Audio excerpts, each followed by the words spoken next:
آج لوگ کہتے ہیں کہ جی دین پر عمل کرنا بڑا مشکل ہو گیا ہے، سارا معاشرہ بگڑا ہوا ہے، رشوت کا بازار گرم ہے، ہم کاروبار کریں تو کیسے کریں، بغیر رشوت کے کام نہیں ہوتا، ہم بازار میں نکلتے ہیں، گھر سے باہر نکلتے ہیں تو نگاہوں کو پناہ نہیں ملتی، اور نگاہوں کو کیسے بچائیں؟ مجلسوں میں بیٹھتے ہیں تو غیبتیں شروع ہو جاتی ہیں، کیسے بچائیں جبکہ پوری مجلس جو ہے وہ غیبتوں سے گرم ہے؟ کیسے بچائیں؟ تقاضا ہوتا ہے نماز باجماعت کا، اور ہم ایسے ماحول میں رہ رہے ہیں جہاں کسی کو فکر نہیں ہے، تو ہمارے دل میں بھی رکاوٹیں پیدا ہو جاتی ہیں۔ اگر سارا ماحول ایسا بگڑا ہوا ہے کہ اس میں ایک تنہا آدمی کیسے اس طوفان کا مقابلہ کرے،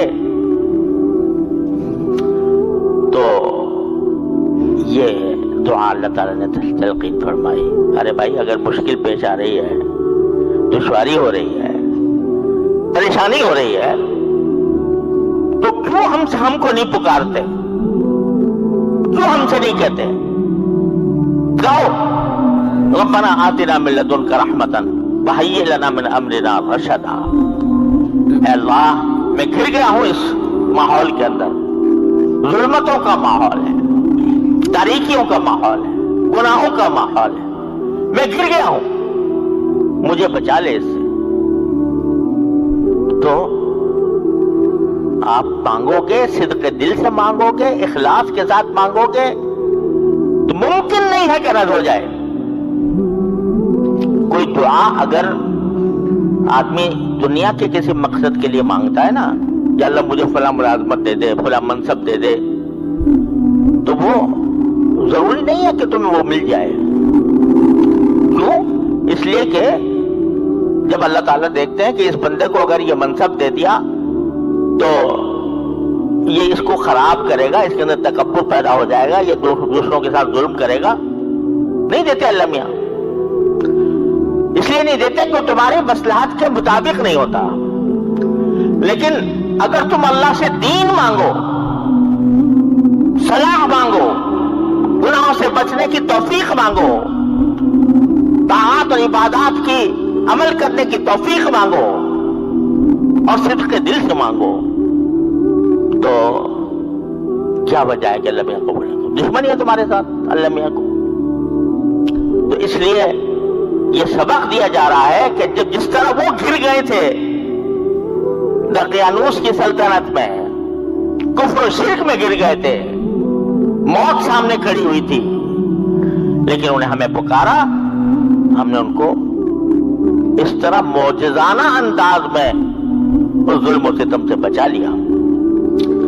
تو اس لیے جب کبھی یہ شیطان کا دھوکہ دل میں آئے کہ بھائی اگر بعض لوگ کہتے ہیں کہ جی اگر ہم صحابہ کرام میں کے زمانے میں پیدا ہوتے تو پھر ہمارے لیے دین پر چلنا آسان ہو جاتا، لیکن ہم تو ایسے 21ویں صدی میں پیدا ہوئے ہیں جہاں ہر طرف ظلمتیں بکھری ہوئی ہیں، تو کیسے دنیا سے لڑائی مول لیں؟ تو ہمارے حضرت والا فرمایا کرتے تھے، اللہ تعالیٰ ان کے درجات بلند فرمائے، کہ ذرا تصور کرو کہ میدان حشر سجا ہوا ہے اور اس میں اللہ تبارک و تعالیٰ کے سامنے تم پیش ہوئے ہو، تم سے سوال ہو رہا ہے کہ تم نے دین کے فلاں حکم پر کیوں نہیں عمل کیا تھا، فلاں گناہ کا کیوں ارتکاب کیا تھا؟ جواب دے دو اللہ میاں کو کہ اللہ تو نے پیدا ہی ایسے موقع پہ، ایسے زمانے میں بھی کیا تھا جہاں طرف اس کو فجور کا بازار گرم تھا، تو وہاں میں اپنے آپ کو کیسے بچاتا؟ تو اللہ تعالیٰ اس کے جواب میں اگر یہ فرمائے کہ اگر تمہیں مشکل پیش آ رہی تھی مجھ سے کیوں نہیں مانگا؟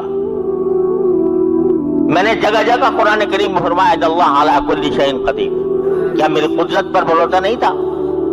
کیا میری رحمت پر بھروسہ نہیں تھا؟ کیوں نہیں مانگا مجھ سے؟ اخلاص کے ساتھ کیوں نہیں مانگا؟ کوئی جواب ہوگا؟ لہذا اگر کبھی یہ خیال آئے ایک آدمی ہے کسی گناہ میں مبتلا ہے، نہیں چھوڑا جا رہا اس سے، تو یہ تو کرے کم سے کم روز مانگے، چلتے پھرتے مانگے، اٹھتے بیٹھتے مانگے، یا اللہ میں پھنسا ہوا ہوں، اپنی رحمت سے مجھے اسے نکال دیجیے، کوشش بھی کرے اور اللہ سے مانگے بھی۔ دیکھو ان حضرات نے یہ نہیں کیا کہ وہیں بیٹھے رہتے اسی ماحول کے اندر اور ماحول میں بیٹھ کر مانگتے اللہ میاں سے کہ مجھے نکال دے ان میں سے، اپنی جتنی استطاعت تھی بھاگ کے غار میں گھس گئے، اتنا کر سکتے تھے نا، یہ اپنے حصے کا کام انہوں نے کر لیا، بھاگ کے اللہ پہ چھوڑ دیا، ربنا آتنا من لدنک رحمۃ وہی رحمت۔ یہی تم بھی کرو، جتنا تم سے ہو سکتا ہے اتنا قدم بڑھاؤ اور پھر اللہ کو پکارو، اپنے پروردگار کو پکارو، کہو ربنا آتنا من لدنک رحمۃ وہی لنا من امرنا رشدا۔